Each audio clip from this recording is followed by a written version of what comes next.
दुख और सुख मनुष्य के जीवन का एक हिस्सा है। अगर हमारा जीवन है तो इसमें सुख आएगा और समय के साथ इसमें दुख भी आएगा। हमें हर परिस्थिति में तैयार रहना चाहिए और अपनी मन स्थिति को उसके अनुसार ढालना चाहिए।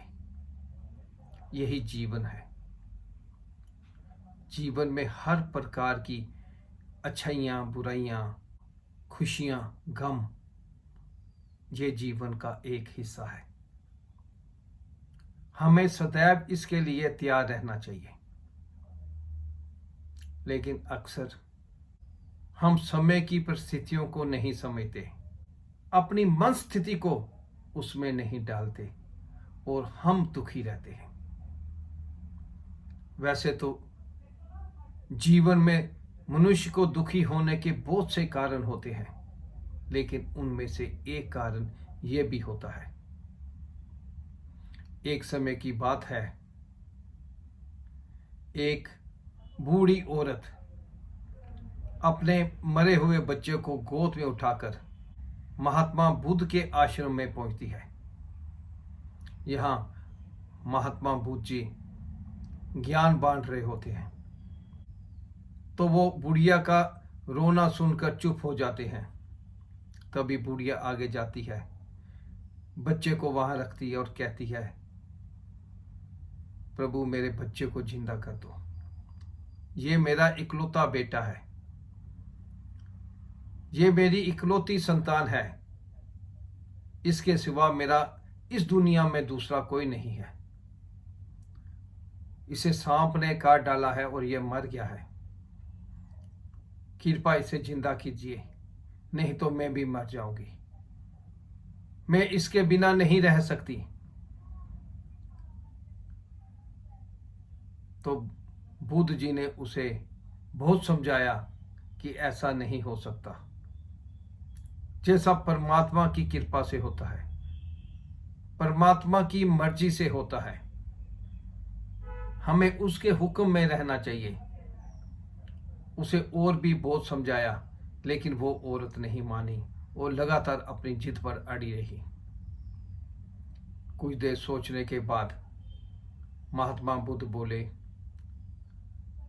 ठीक है, मैं तुम्हारे बच्चे को जिंदा कर सकता हूं, तुम्हें एक काम करना पड़ेगा। वो बुढ़िया एकदम से बोल पड़ी, हाँ मैं सब कुछ करूंगी, आप सिर्फ मेरे बच्चे को जिंदा कर दो। तो महात्मा बुद्ध बोले, जाओ किसी घर से मुझे भिक्षा ला दो, लेकिन एक बात का ध्यान रखना कि उस घर में कोई मौत ना हुई हो। बुढ़िया एकदम उठी और मुड़ी और जाने लगी।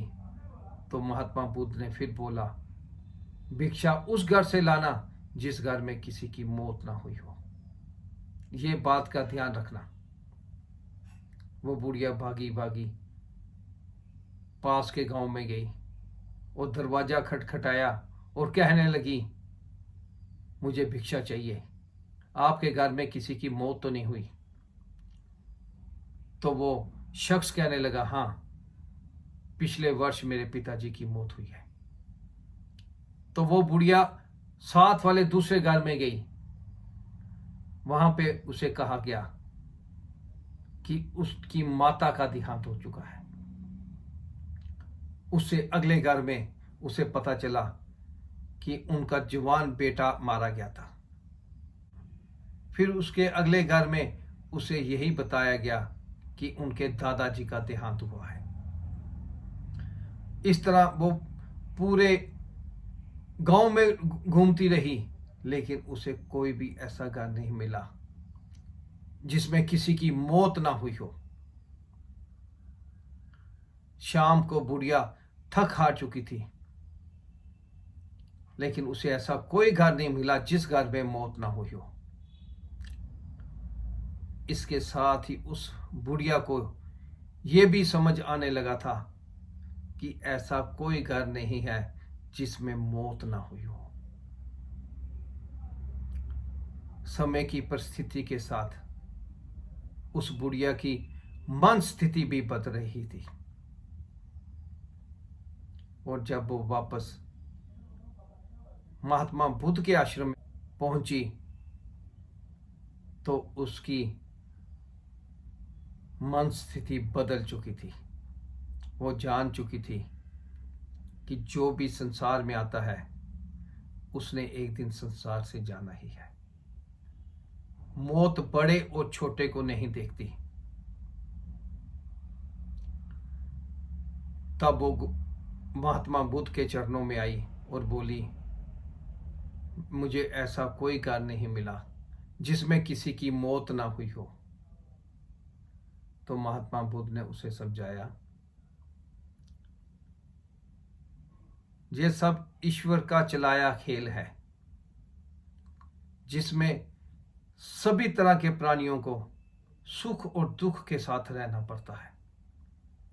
हमें हर तरह की परिस्थिति में तैयार रहना चाहिए और अपने आप को उसमें ढालना चाहिए। सुख और दुख तो जीवन का एक हिस्सा है। जब हमारे शरीर को कोई कष्ट होता है तो हमें यह समझना चाहिए कि हमें जल्दी इसमें से बाहर आएंगे और जल्दी हम ठीक होंगे। अगर किसी की मौत हुई है तो हमें यह भी समझना चाहिए ये भी ऊपर वाले का ही नियम है और हमें सबको उस नियम का पालन करना चाहिए जिससे हमारे दुख कम होंगे। और अगर हम उस भगवान की बनाए नियम को नहीं मानेंगे तो हमारे दुख और बढ़ेंगे, हम और दुखी होंगे।